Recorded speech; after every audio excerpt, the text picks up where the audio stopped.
Então lá vamos nós, mais um episódio do Astela Playbook, diazinho frio, a gente aqui, assim e tal, né, mas tudo bem, bom, hoje tem jogo do Brasil, então vamos falar rápido, né, gravando aqui no dia de Brasil e Escócia.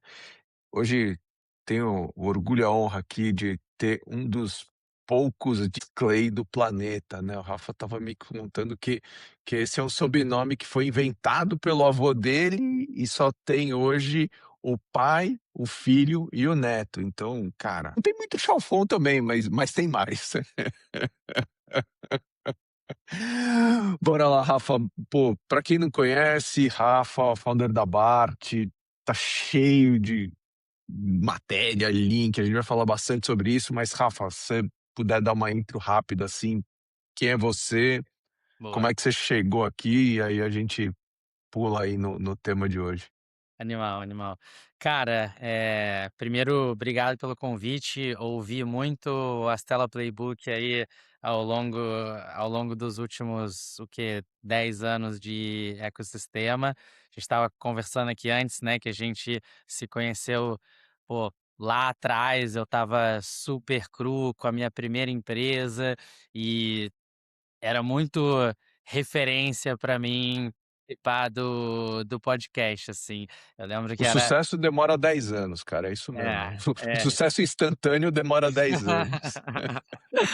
Pô, mas falando super rápido, eu sou carioca, tenho uma trajetória um pouco diferente, improvável, assim, no nosso universo. Então eu cursei 2 faculdades de literatura ao mesmo tempo, aprendi línguas clássicas, grego antigo, latim, aí fui pai durante a faculdade, cheguei a, cara, fazer de tudo para ver como é que eu ia ganhar dinheiro rápido, porque antes eu era crítico cultural, tradutor, cheguei a construir ONG, prêmio literário, entrevistava escritores de outros países para algumas revistas culturais e etcétera. Então tive uma vida longa ali dos 15 aos 19, mas Dava pra se entre realizar bem, mas não pagava boleto, né. zero, zero, zero. Honestamente, eu acho também que o meio acadêmico era muito estimulante no sentido de você estar competindo com mentes muito profundas e rigorosamente brilhantes, mas ao mesmo tempo é um meio que é muito hierárquico e com poucos atalhos, e daí eu, quando fui procurar como ganhar dinheiro, e isso envolveu desde entregar, fazer pesquisa de rua, baixar o Uber para poder dirigir de aplicativo e etcétera, eu descobri o mundo de tecnologia, que eu não ia precisar fazer outra faculdade do zero, era só eu aprender ali na raça, e me encontrei nesse sentido de poder pular etapas também, e daí entrei no ecossistema de startups sem nunca ter ouvido falar do que era uma startup, e poucos anos depois estava montando minha primeira empresa. Ela foi bootstrap ali até mais ou menos US$ 1 milhão de RR. Eu saí, meus sócios venderam para um search fund. Depois eu ajudei a montar o braço de B2B da Acreditas, o braço de produtos financeiros da Loft, a internacionalização do Olish, e uns 4 aninhos e meio atrás, comecei a Bart com o meu sócio Caetano por aqui, que, enfim, mandou um abraço para você. Boa. Vai, pra quem não conhece o que a Bart faz, conta aí, vai, merchan. Boa, boa, boa. Cara, a gente é um plano de dominação mundial em etapas, né. Então então, Bom. assim, a gente sempre, eh, quis ser muito ponta a ponta em relação ao futuro dos times financeiros e o futuro do dinheiro. E entre alguns pivôs no meio do caminho, a gente foi montando módulo a módulo de algo que hoje abraça o financeiro como um todo e basicamente leva um financeiro do Tier B para o Tier A, de maneira hoje bastante, construída em cima de automação agêntica, em cima de tudo que vai mudar daqui para frente, não só no time financeiro, como em vários outros times. Mas nosso primeiro produto foi uma infraestrutura de pagamentos à la Stripe para Brasil. Depois, essa infraestrutura de pagamentos foi evoluindo para cuidar de todo o ciclo do dinheiro dentro de uma empresa, entradas, saídas, gestão, split, etc. Só que nos últimos, o quê? 6 meses, 12 meses, eu ficava entrevistando o CFO e eu via que no modelo software a gente estava andando muito devagar, porque modelo software é aquela história, né, você vai empilhando feature, vai torcendo para conseguir fazer, o valor incremental daquela feature fazer que a tua conversão aumente, mas os financeiros me diziam: "Cara, o meu dinheiro está espalhado aqui em várias pontas. Na verdade, o que eu preciso é de espaço no meu roadmap de tecnologia, eu preciso de customização, eu preciso, de um negócio que vocês ainda não têm".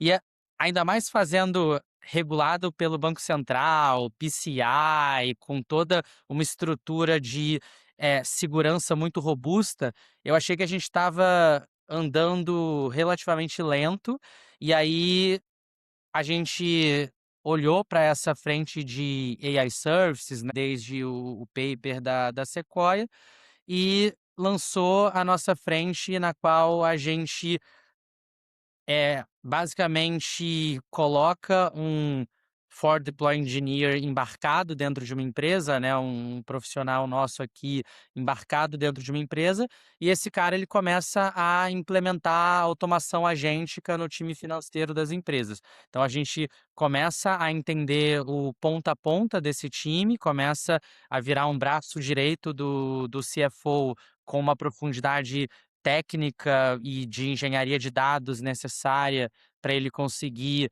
dar o próximo passo em termos de maturidade, de produtividade com inteligência artificial, e também, pouco a pouco, vai entendendo quais dos nossos produtos de infraestrutura fazem sentido para esses clientes. Boa. Bom, Rafael, o papo hoje não é de fintech, né, a gente vai falar de gente, cara. Acho que um cara que você é super público, né, tem um monte de matéria, podcast teu aí sobre o teu building public e tal, não vamos falar muito disso. Eu acho que o grande ponto é a gente, né, qualquer empresa é feita de gente, e acho que você é um cara extremamente vocal nessa questão, né. Peguei uma frase tua pra gente começar aqui, né, que o core business da BAT é contratar gente impressionante, não serviços financeiros. Como é que é isso aí? O que que é gente impressionante pra você? Boa, animal. Cara, isso é verdade. A gente, realmente tem uma filosofia interna de que a prioridade é como a gente se torna o principal principal time do Brasil em termos de atração dos melhores talentos, e o que a gente faz a nível de serviços financeiros é quase que uma consequência de todo esse esforço para ter as melhores pessoas e o ambiente em que essas pessoas performam. Primeiro ponto que a gente bate aqui e de longe é o mais importante, está relacionado a pensamento independente. Então, a gente gosta de gente que pensa com a própria cabeça, que questiona as premissas, que, eh, olha para os problemas, com um approach muito agnóstico, muito desprendido de boas práticas, muito desprendido de como que costuma ser feito. Então, são pessoas até um pouco rebeldes, mas, são pessoas também muito criativas, inventivas e que têm um perfil um pouco de pesquisador, assim. Então, eu vim do mundo acadêmico e eu acho que a parte mais legal de você trabalhar, no momento histórico que a gente está trabalhando, é o desafio intelectual, né. Você falar: "Cara, eh, tem uma parada aqui que não tem resposta, que tá todo mundo descobrindo ao mesmo tempo, no mundo inteiro, e se eu pensar a partir dos primeiros princípios, onde que eu vou chegar, como que eu vou operar um processo de tentativa e erro aqui e, tirar as minhas próprias conclusões". Óbvio que não adianta a pessoa fazer isso sem intensidade, sem curiosidade, sem obsessão. Então acho que um segundo pilar que a gente bate na tecla tem a ver com esse lado da energia na qual você vai colocar esse nível de pensamento independente, e com essas 2 coisas eu acho que é isso, a gente basicamente tem crânios tratores aqui dentro.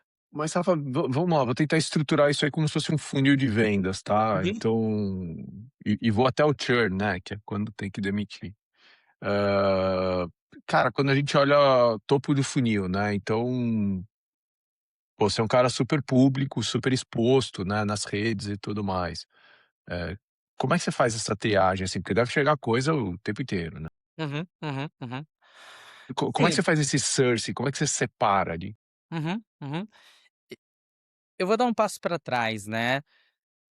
A gente tem alguns motivos para construir em público e um dos primeiros motivos é que se você não constrói em público, você não controla a narrativa sobre a sua empresa.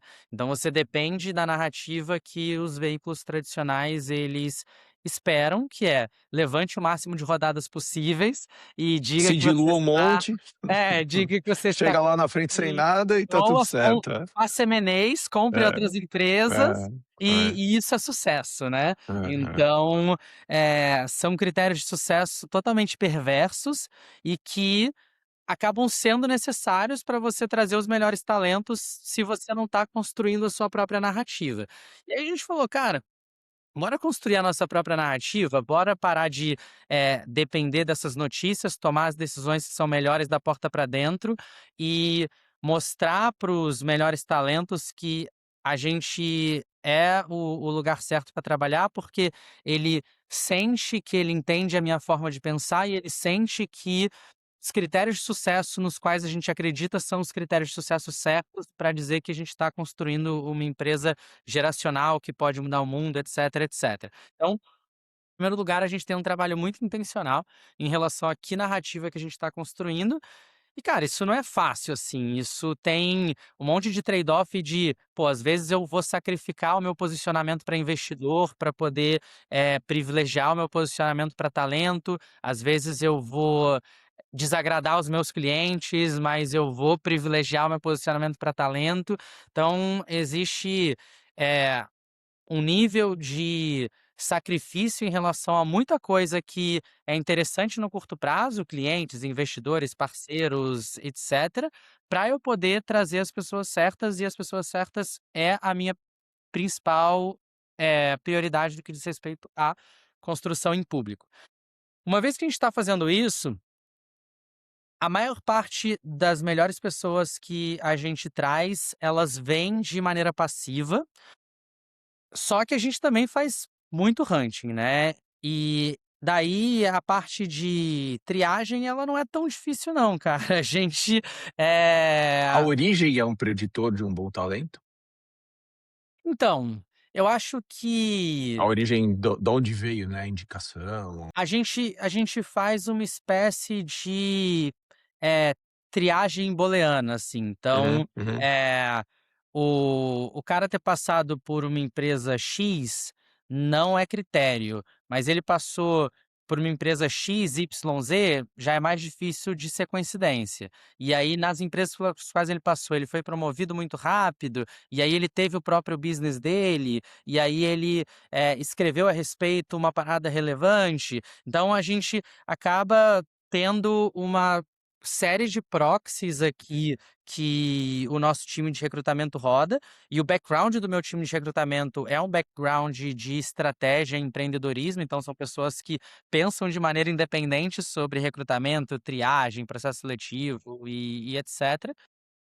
E daí a gente, vai pilotando um laboratório de hipóteses. Então, preencher vagas não é critério de sucesso aqui, responder perguntas é. Então, cada vaga, ela é uma oportunidade para a gente poder estar mais próximo de responder uma pergunta.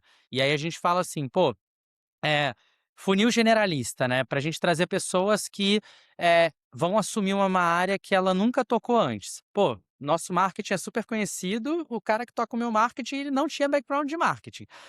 A gente traz a pessoa mais inteligente possível, a gente fala: "Então, eu vou te dar essa área aqui, unsexy, mas eu acho que você vai conseguir pensar do zero e vai conseguir tocar esse negócio".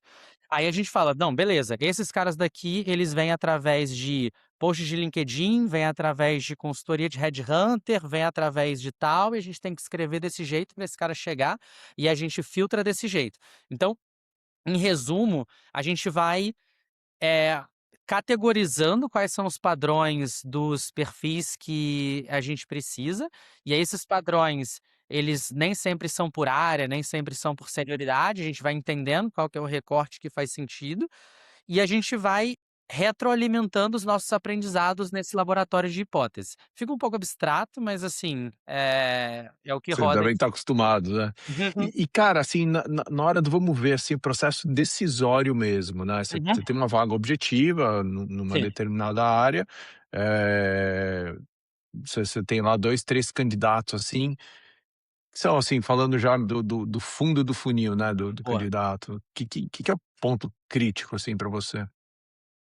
Em termos de que eu tô buscando ou em Você termos tem do 3 que eu tô candidatos com uma ali? formação muito parecida, com um histórico muito parecido. Aham, Que é o boa. desempate? Boa, boa. Então, o nosso processo seletivo ele é relativamente prático e rápido, mas o meu principal, mote de avaliação é sentir que eu estou numa reunião com esse cara. Então, a gente discute problemas, eu entendo a maneira dele pensar e dele trabalhar, na verdade, e tento me, imergir o máximo possível numa situação em que eu estaria, de fato, trabalhando com ele, tomando decisões junto com ele, e aí eu vou entender, cara, se as premissas das quais ele parte estão fazendo sentido, se a inferência que ele tira a partir da premissa da cabeça dele, ela é coerente, se ele se contradiz, se ele pensa com a própria cabeça, se ele me questiona nos pontos que fazem sentido, se ele faz perguntas inteligentes. Então, eu tento o máximo possível simular um trabalho junto com ele. Se esse cara tiver aberto a trabalhar uma semana aqui com a gente paga um quarto de salário, e aí a gente Legal. roda uma semana de trabalho teste como etapa final do processo seletivo. Se ele não puder, eu vou deixar muito claro para ele que: "Olha, você está vindo, você está saindo do lugar que você está, mas você vai estar em teste constante aqui dentro. Então tem muita chance da gente trabalhar junto uma, 2, 3 semanas, e eu te falar: "Olha, não acho que você encaixou aqui dentro". E eu acho que, especialmente o primeiro mês aqui, é um mês que a gente deixa muito claro que é um mês de teste, é um mês em que a pessoa ela tá tomando um risco, ela tá saindo eventualmente de um lugar bacana, mas é o jogo, assim, a Claro, normal. gente não vai Rafa, postergar uma pessoa que não tenha encaixado de maneira muito clara aqui dentro. claro. Rafa, quanto tempo, assim, você demora para perceber que todo mundo erra, né, às vezes dá Uhum, um bug no sistema, assim, eh, quanto tempo você acha que você demora, assim, para perceber que vocês tomaram uma decisão que não foi a melhor, uhum. Boa, né, e boa. aí como é o day after, assim, vocês são da tese do fire fast, Total, tenta total, buscar recuperação, como é que vocês pensam? total. Cara, nos primeiros dias da pessoa aqui dentro, a gente pode ter um uma confirmação de que ela é uma estrela. Então, Eu tô com uma pessoa aqui há 2 dias e meio na empresa, eu tô assustadíssimo com a pessoa no sentido positivo, sabe. Então, eu acho que, eh, quem é estrela, às vezes impressiona no primeiro dia, no segundo dia, no terceiro dia. Se ela não impressionar no primeiro, segundo, terceiro dia, o que, vai acontecer é que a gente vai precisar de umas 2, 3 semanas para chegar numa conclusão. E às vezes a pessoa é muito boa, ela impressiona, mas ela impressiona de uma maneira discreta. E honestamente, eu acho que eu sou impressionante de uma maneira discreta, o meu sócio também, e, nem sempre você, cara, é a pessoa que pensa mais rápido, faz as sinapses mais malucas, mas você entrega resultado de uma maneira muito consistente, e as proxies desses resultados, elas aparecem em 2, 3 semanas. Uma vez que isso não tenha acontecido, a gente não esteja confiante no modus operandi dessa pessoa, a gente provavelmente vai se questionar sobre o ciclo de primeiras 4 semanas aqui dentro. E se esse ciclo de primeiras 4 semanas, ele não for bom, a gente vai virar e vai falar: "Olha, não estou impressionado com o seu trabalho, a gente, tá considerando isso e isso como critério objetivo e critério qualitativo. Bora fazer 2 semanas intensas em que a gente vai conversar todos os dias, e se no final dessas 2 semanas eu tiver convicto de que você é a pessoa certa, a gente segue, senão a gente não segue." Parte inglês, pô. Animal, cara, vamos pra parte que é proibido fazer podcast hoje em dia sem falar de IA, né, então lá vamos nós, né, chegou. Mas vamos lá, a gente estava trocando uma ideia antes, né, acho que vocês estão num estágio já, vamos dizer, 2, né, dessa coisa, indo talvez para o 3, né, dessa coisa da adoção de IA, né, eu sempre digo que isso vem, em teoria, pelo menos até onde a gente conhece, em 3 ondas, né, a fase da produtividade pessoal, eu tenho lá o anotador de reunião, eu tenho faço lá ajuda no texto lá no Claude, qualquer coisa assim, na planilha. Você tem um segundo passo que é a produtividade do departamento, né, você começa a ter tarefas, do grupo sendo automatizadas e obviamente aí você tem processos full automated ou mesmo até substituídos, né, enfim, aí você começa já a cair no campo da reinvenção. Pelo Aham. menos acho que é onde a gente chegou até agora aí, junho de 2026, vamos ver o que é que vem. Como é que a tem impactado os talentos? Vou falar um pouquinho mais de contratação depois, mas queria falar, assim, no dia a dia, assim, né, como é que vocês têm evoluído nisso? Boa. Cara, eu a gente, tá até lançando alguns materiais sobre maturidade de IA, baseado no que a gente implementa nos nossos clientes, no que a gente implementou aqui dentro de casa, e é um assunto muito louco, né, muito gigantesco, no qual eu tô, eh, profundamente mergulhado e obcecado. Daí, eu acho que a gente tem que considerar 2 pontos aqui, pra ter essa conversa. O primeiro ponto é que, quando a gente pensa aqui no público do podcast, todo mundo, já está indo para aquela etapa em que você tem uma biblioteca de agentes, e você tem, em alguma medida, essa produtividade cross-time acontecendo, só que essa produtividade é muito limitada, porque o agente ele não consegue operar em todos os seus sistemas. Então, pô, se você tem um processo de 8 etapas, a etapa 3 é no seu RP, aí beleza, uma pessoa tem que ir lá e mexer no RP. Etapa 5 é no seu banco, uma pessoa tem que ir lá e mexer no seu banco. E o que vai acontecendo é que o que eu chamo de maturidade nível 3, ele depende basicamente de você, botar um trabalho de engenharia de software, engenharia de dados pesado, para fazer com que todas essas integrações elas estejam sendo feitas e você passe a ter uma infraestrutura e um sistema operacional na sua empresa que dá, um nível de, resultado para os teus agentes que de fato começa a substituir grande parte do trabalho operacional humano, né. E aí, nível 4 diz respeito a um motor de recomendações e nível 5 diz respeito a um motor de decisões. Mas acho que o principal ponto de pensar dessa maneira é que quando a gente começou o nosso sistema operacional interno aqui, a nossa infraestrutura dentro da Bart e começou a implementar isso em times financeiros dos nossos clientes, a gente notou que a gente precisava dar um passo para trás e parar de olhar para empresas como um conjunto de pessoas e começar a olhar para empresas como um conjunto de, habilidades.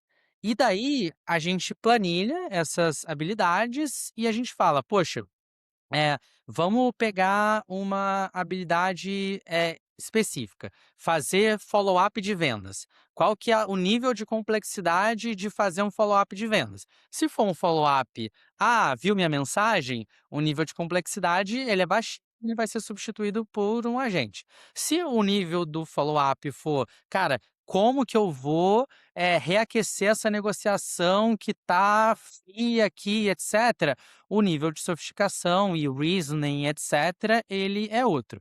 E daí o que acontece é, a gente começa a entender as pessoas como funcionalidades de um sistema operacional, só que as pessoas que são mais, pensamento independente, senso crítico e etcétera, elas conseguem absorver habilidades de nível de sofisticação mais alto, mas elas também deveriam estar ensinando a memória da empresa a absorver essas tarefas. Então, em resumo, o que eu quero dizer é que você tem que ter, muita clareza do, da política de, atividades e ações em cima da qual a sua empresa ela opera, e aí você precisa de pessoas muito pensantes para poder, eh, conseguir fazer com que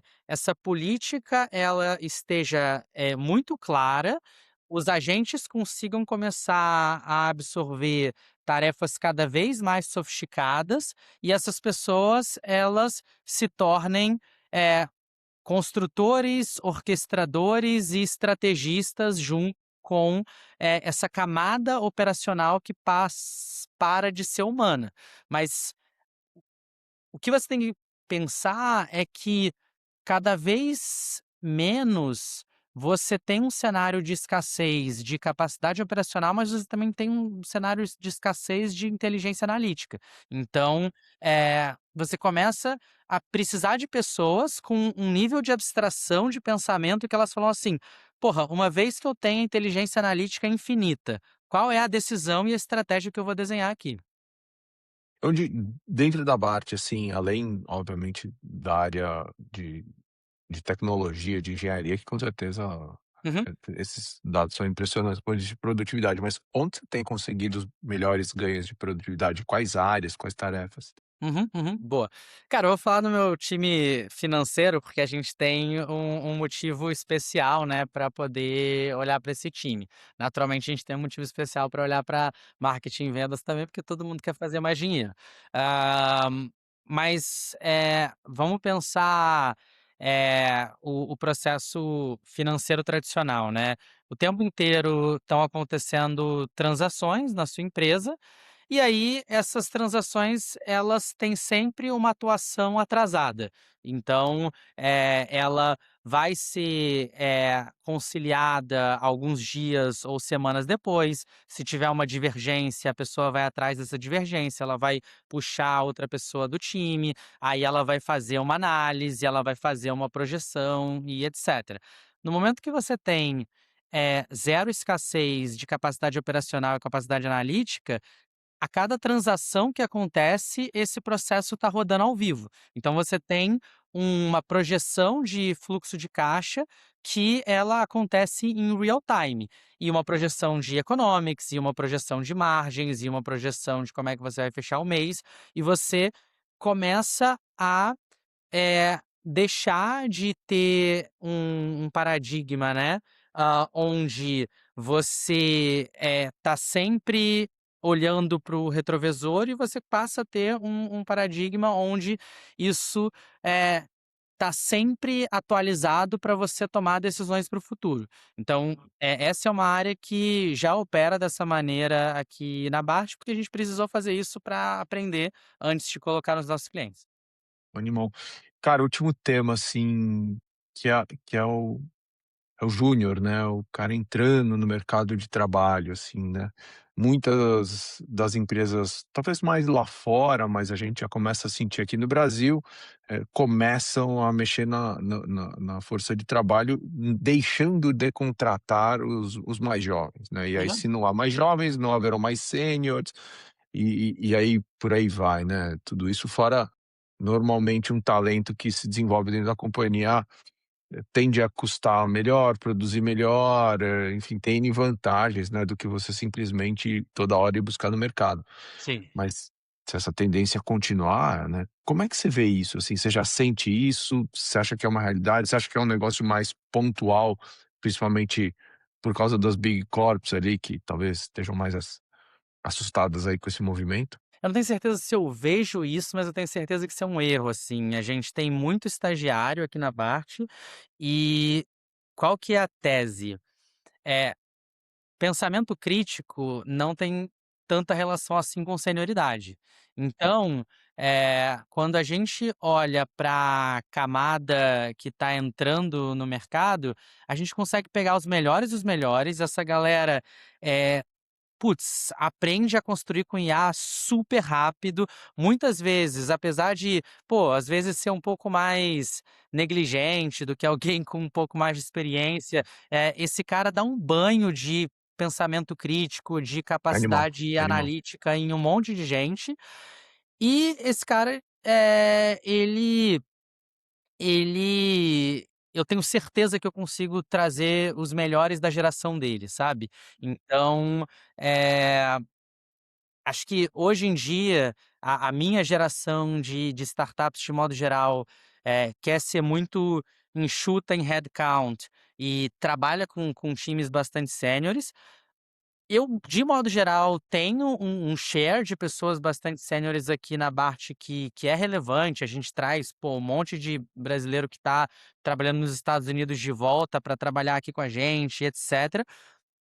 Mas, ao mesmo tempo, o cara que tá bem ali no início, eu valorizo muito. Eu acho que é até mais fácil eu gerar uma certa, um certo, desprivilégio para o cara que é um pleno, do que para um cara que é um júnior, porque esse cara eu tenho certeza que eu consigo trazer as melhores mentes da geração dele. Pô, animal.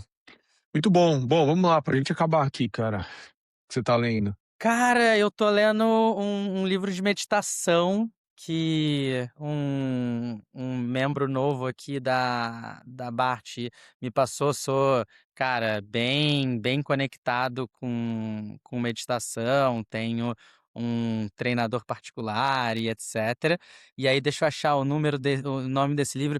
O nome desse livro é O Nobre Caminho Óctuplo. Tá aí. Boa, acho que é a primeira vez que alguém fala de um livro de meditação aqui no programa, muito legal. Ferramenta de trabalho, indispensável. Não vale falar WhatsApp. Eu acho que eu deveria, se eu pensasse um pouquinho melhor, talvez eu tivesse uma resposta melhor, mas assim, eh, eu uso o Todoist há muito tempo.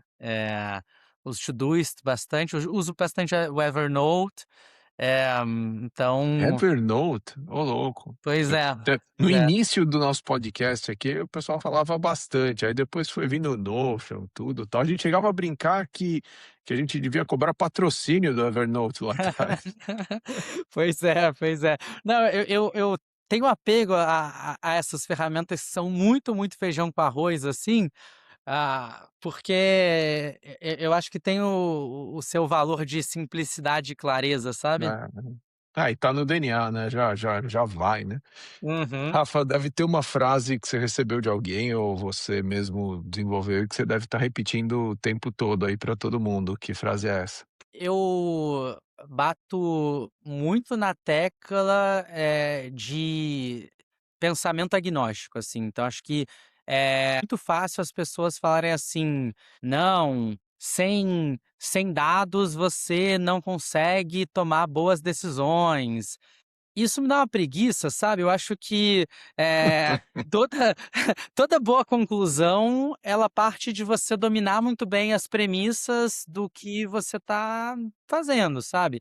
E aí eu acho que eu sempre incentivo muitas pessoas a operarem com, um pensamento, sem amarras, um pensamento que, vai muitas vezes estar disposto a: "Putz, tudo que, eu aprendi já não faz mais sentido, porque eu estou num contexto de exceção, eu estou num cenário diferente, etcétera". Então, eu tenho muito pouco, apego a qualquer tipo de máxima, né, mas eu também falo uma coisa aqui para o meu time, que eu lembrei agora, que é incentivar todo mundo a pensar sem restrição de poder.